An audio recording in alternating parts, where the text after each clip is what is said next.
ఇసుక కుంభకోణానికి సంబంధించి మాజీ గనుల శాఖ డైరెక్టర్ గా ఉన్నటువంటి వెంకటరెడ్డిని అయితే పోలీసులు అరెస్ట్ చేశారు. ఏసీబీ 3 రోజుల కస్టడీకి కూడా తీసుకుంది, మనందరికీ తెలుసు. అయితే తాజాగా ఏసీబీ కస్టడీలో వెంకటరెడ్డి కొన్ని సంచలన విషయాలను బయటపెట్టినట్టుగా తెలుస్తుంది. దాదాపుగా 3 రోజుల కస్టడీ అయితే ముగిసింది. 60కి పైగా ప్రశ్నలు అయితే అధికారులు సంధించారు. అందులో కొన్ని ప్రశ్నలకు మౌనంగా ఉండిపోయినప్పటికీ కూడా మరికొన్ని ప్రశ్నలకైతే అవును కాదు అనే రూపంలో అయితే సమాధానం ఇచ్చినట్టుగా తెలిసింది. దీంతో ఏసీబీ అధికారులు కూడా కొంచెం తెలివిగా కొంతమంది వ్యక్తులు పేర్లు చెప్పి వీరి ప్రమేయం ఉందా లేదా అని మౌలికంగా అడిగే ప్రయత్నం చేశారు. అందులో కొన్ని పేర్లకు వాళ్ళ ప్రమేయం ఉందన్నట్టుగా సమాధానం ఇచ్చారు, మరి కొన్ని పేర్లకు వారి ప్రమేయం లేదన్నట్టుగా సమాధానం ఇచ్చినట్టు తెలుస్తుంది. ఇక కొంతమంది కీలక వ్యక్తుల పేర్లు వచ్చినప్పుడు మాత్రం అటు అవునని కానీ ఇటు కాదని కానీ సమాధానం చెప్పకుండా వెంకటరెడ్డి మౌనంగా ఉండిపోయినట్టుగా తెలుస్తుంది. అయితే ఏసీబీ అధికారులు ప్రాథమికంగా సేకరించినటువంటి ఆధారాలను ముందు పెట్టి ప్రశ్నించినప్పుడు వెంకటరెడ్డి కొద్దిగా ఇబ్బంది పడినట్టుగా అయితే తెలుస్తుంది. అయితే అధికారులతో వెంకటరెడ్డి కూడా కొన్ని మాట్లాడినారంట. మీరు నన్ను అరెస్ట్ చేసినా వెనక ఎవరు నడిపారనేది మీ అందరికీ తెలిసిన విషయమే, తెలియందేమీ కాదు. నేను ఆ రోజు ఎలాంటి నిస్సహాయ స్థితిలో సంతకాలు పెట్టుంటానో మీ అందరూ అర్థం చేసుకోగలరు. కానీ ఆ రోజు నాకు తప్పని పరిస్థితుల్లో నేను పెట్టాను. ఇంతకు మించి నేనైతే ఏమీ చెప్పలేనని చెప్పి ప్రశ్నిస్తున్నటువంటి అధికారులకైతే వెంకటరెడ్డి నాయుడు చెప్పినట్టు తెలుస్తుంది. కొన్ని సందర్భాల్లో గట్టిగా నొక్కిబట్టి ప్రశ్నలు అడిగిన సందర్భంలో వెంకటరెడ్డి సమాధానం చెప్పలేక అధికారులకు దండం పెట్టి నన్ను వదిలేయమని వేడుకున్నట్టుగా కూడా కొన్ని కథనాలు అయితే బయటకు వస్తున్నాయి.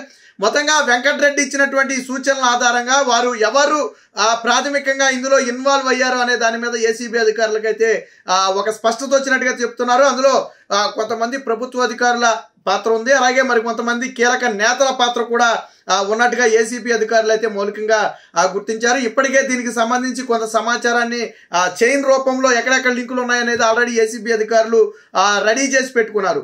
సో దాన్ని ఈరోజు వెంకటరెడ్డితో ప్రశ్నల రూపంలో టాలీ చేసుకునే ప్రయత్నం చేశారు. అందులో మెజారిటీ వారి అనుమానాలు అయితే నిజమైనట్టుగా తెలుస్తుంది. ఒక రకంగా ఏంటంటే పూర్తి స్థాయిలో వెంకటరెడ్డి విచారణకు సహకరించలేదని చెప్పాలి. ఎందుకంటే పేర్లను స్వయంగా బయట పెట్టడానికి వెంకటరెడ్డి ఎక్కడ ఒప్పుకోలే. అయితే అవునని చెప్తున్నాడు, లేకపోతే కాదని చెప్తున్నాడు, లేకపోతే మౌనంగా ఉంటున్నాడు తప్ప బహిరంగంగా పేర్లను అయితే బయటకు పెట్టట్లేదు. అన్నిటికీ మించి లబ్ధి చేకూరే విధంగా జేపీ వెంచర్స్ కానివ్వండి, ప్రతిమా ఇన్ఫ్రా కానివ్వండి, ఇంకో సంస్థ ఏదో ఉంది.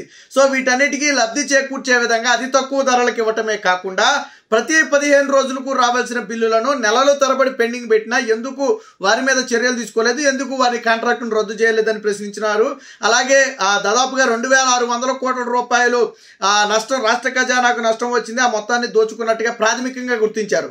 వాస్తవానికి అసలు అవినీతిలో ఇది టిప్ ఆఫ్ ది ఐస్బర్గ్ అంటారు చూసారా, ఆ టైప్ అనమాట. సో అసలు అవినీతి 1000 కోట్లలో ఉంది, అది వేరే విషయం.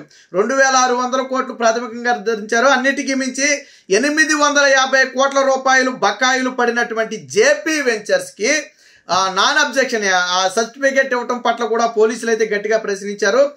దానికి వెంకటరెడ్డి అయితే ఒక సమాధానం చెప్పినట్టుగా తెలిసింది. వాస్తవానికి 850 కోట్లకు ఎన్ఓసి ఇచ్చే స్థాయి నాది కాదు, నాకు తెలుసు. అయినప్పటికీ పైనుంచి ఫోన్ వస్తే సంతకం పెట్టడం తప్ప వేరొక ఆల్టర్నేట్ లేని సిచ్యువేషన్లో నేనున్నాను. అక్కడ నేను కాకపోతే ఇంకొక అధికారి ఎవరున్నా ఆ టైంలో సంతకం పెట్టడమే తప్ప దాన్ని ఖండించే ధైర్యం కానీ లేదా దాన్ని అడ్డుకునే ధైర్యం కానీ ఎవరికి ఉండదు. ఎందుకంటే ఆ స్థాయి నుంచి ఫోన్లు వస్తాయని చెప్పి వెంకటరెడ్డి చెప్పినట్టుగా తెలుస్తుంది. అంటే ఆ స్థాయి అంటే బహుశా మన అంచనా ప్రకారం జగన్మోహన్ రెడ్డి అయి ఉండాలా, లేదా సీఎంఓ నుంచి ఎవరైనా ఫోన్ చేసి ఉండాలా. నాకు తెలిసి ఇసుక లావాదేవీల్లో డైరెక్ట్గా జగన్ కుటుంబం కొన్ని లావాదేవీలు భారతీరెడ్డి కూడా చూసేదని చెప్పి గతంలో సోషల్ మీడియాలో వార్తలు వచ్చాయి. సో అయితే భారతీరెడ్డి నుంచి కావచ్చు లేదా జగన్మోహన్ రెడ్డి నుంచి కావచ్చు ఫోన్లు వెళ్ళి ఉండొచ్చు. సో తప్పని పరిస్థితి. ఆయన ఏమంటాడు, ఇప్పుడు నన్ను అడుగుతున్నారు కానీ నేను కాదని తప్పుకుంటూ ఇంకొక వ్యక్తి పెడతాడు. అవినీతి అనేది ఆ స్థాయిలో ఆపలే. మొన్న కూడా విచారణలో ఏం చెప్పాడు, మొదటి రోజు విచారణలో ఒక విషయం స్పష్టంగా చెప్పాడు. అడ్డుకునే ధైర్యం కానీ దమ్ము కానీ ఆ రోజుల్లో ఏ ఐఏఎస్ ఐపీఎస్ అధికారికి లేదు. కేవలం ఇది మైనింగ్ మాత్రమే కాదు, ఇసుక మాత్రమే కాదు, మీరు ఏ శాఖ తీసుకున్నా ఆ శాఖలో ఫోన్ వస్తే సంతకం పెట్టడం తప్ప వేరొక ఆల్టర్నేట్ ఏ ఐఏఎస్ ఐపీఎస్ అధికారికి నాడు లేదు అని స్వయంగా వెంకటరెడ్డి అయితే చెప్పడం జరిగింది. అంటే వైసీపీ హయాంలో ఐఏఎస్ ఐపీఎస్లను కానివ్వండి లేదా ఇతర శాఖల నుంచి డిప్యూటేషన్ మీద వచ్చిన వాళ్ళు కానివ్వండి. వాస్తవానికి వెంకటరెడ్డి కోస్ట్ గార్డుకి సంబంధించినటువంటి వ్యక్తి. సో అందులో ఒక సీనియర్ ఆఫీసరు. సో తర్వాత డిప్యూటేషన్ మీద దీనికి వచ్చాడు అనుకుంటే అది వేరే విషయం. కానీ జగన్మోహన్ రెడ్డి చేతిలో కీలు బొమ్మలాగా మారిపోయాడు. ఎందుకు మారిపోయాడు అంటే సరే కొంత జగన్మోహన్ రెడ్డి మీద అభిమానంతోనే వచ్చి ఉండొచ్చు, కానీ వచ్చిన తర్వాత జగన్మోహన్ రెడ్డి చెప్పింది చేయడం తప్ప నీతి నిజాయితీగా పనిచేసే అవకాశం జగన్మోహన్ రెడ్డి ఇవ్వాల. తప్పని పరిస్థితుల్లో పనిచేయాల్సిన ఆ పరిస్థితి ఏర్పడింది మీకు. ఫర్ ఎగ్జాంపుల్ ఐఏఎస్ శ్రీలక్ష్మి కానివ్వండి, బీపీ ఆచార్య కానివ్వండి, వీళ్ళందరూ జగన్మోహన్ రెడ్డి అక్రమాస్తుల కేసులో అరెస్ట్ అయినప్పుడు కొన్ని విషయాలు చెప్పారు. ఏమని?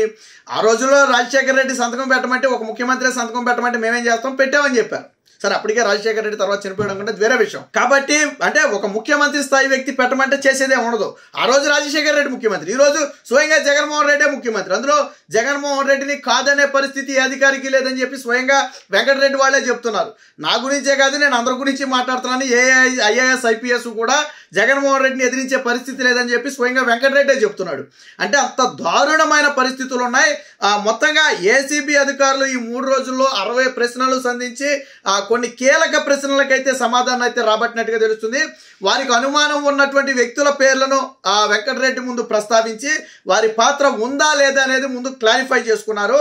సో వీరికి అనుమానం ఉన్నట్టుగానే చాలా మంది కీలక నేతల పాత్ర ఉన్నట్టుగా వెంకటరెడ్డి అయితే అంగీకరించడం జరిగింది. అందుకనే టెండర్ నిబంధనలు మార్చేయడం కానివ్వండి, తక్కువగా కోట్ చేసినా కానీ ఇవ్వడం కానివ్వండి, ఎక్కువ మంది పాల్గొనకుండా బెదిరించడం కానివ్వండి, ఇలా 1 కాదు 2 కాదు అనేక విధాలుగా రాష్ట్ర ఖజానాకు నష్టం చేకూర్చారు.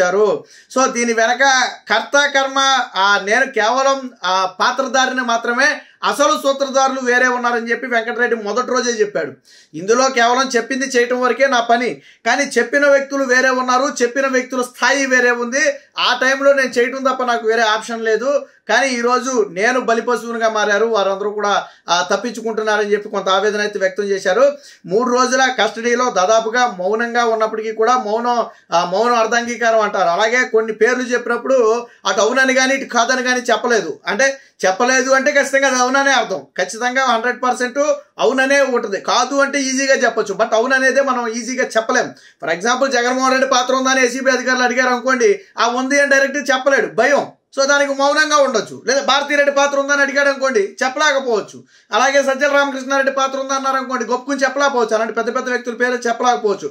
బట్ మౌనంగా ఉన్నారు అంటే దానికి అర్థం అంగీకారం అనే అర్థం. లేదు అంటే ఈజీగా వాళ్ళ పేరు లేదని చెప్పొచ్చు.